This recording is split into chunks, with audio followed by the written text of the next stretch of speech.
This is a mobile kit welding line. It's a wire straightening machine. It straightens and cuts wire.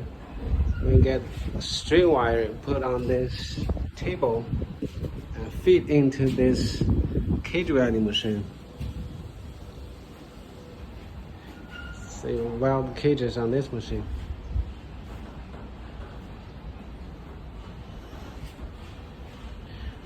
The wrench you get from outside. This is the top color welder.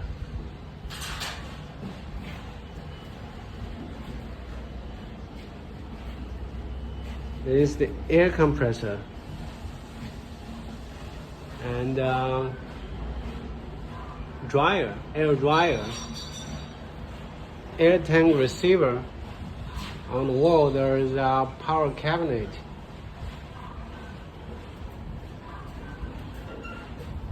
On this end there is a bottom cap welder.